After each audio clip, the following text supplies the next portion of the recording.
guys, magandang umaga sa lahat. Nandito po ako ngayon sa naglalalamu po ako. Nandito ako ngayon sa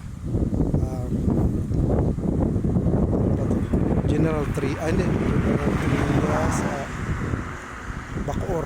Sa Bacoor. Nasa Bacoor area ako papuntang General Trias at saka Rosario, Cavite. So ayan, napakaganda ng location, no? So mag-share na ako sa inyo ng gospel. So halos lahat nakakaalam, di ba, sa John 3:16, di ba? So for God so loved the world that he gave his only begotten son, that whoever believes in him will not perish and have eternal life, di ba? So sa Tagalog, gayon na lamang ang pagsinta ng Diyos sa sanlibutan, na ibinigay niya ang kanyang buktong na anak, kung ang sino man sa kanya ay sumampalataya ay huwag mapahamak, kundi magkaroon ng buhay na walang hanggan. So sabi niya, gayon na lamang ang pagsinta ng Diyos sa sanlibutan. Ganun na lang ang pagmamahal sa atin ng ating amang Diyos na nasa langit, na yung kanyang bugtong na anak binigay niya, si Jesus Christ.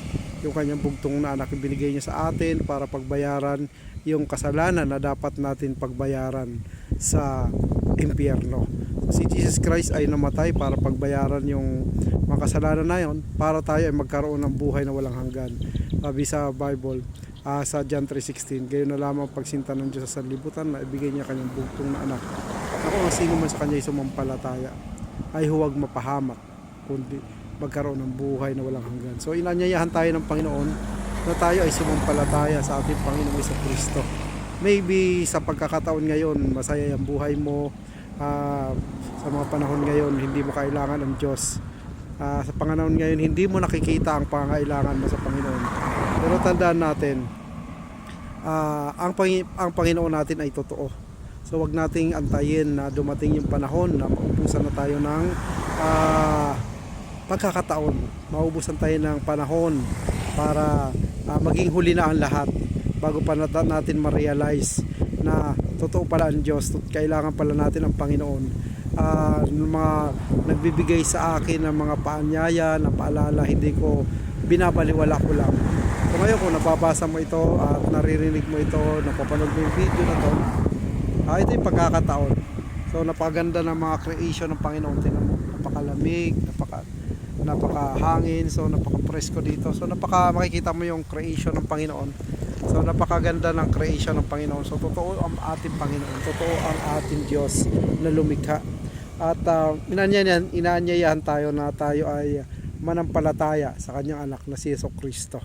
So ayan, kung ikaw ay agree, kung ikaw ay nananampalataya sa Panginoon, mag-type pa lang ng amen kung ikaw ay agree sa sinasabi ko.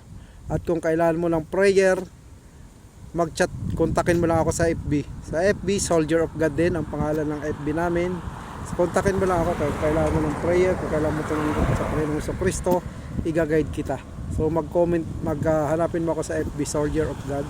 O di kaya mag-comment ka lang dyan sa ating video. Okay, God bless, God bless.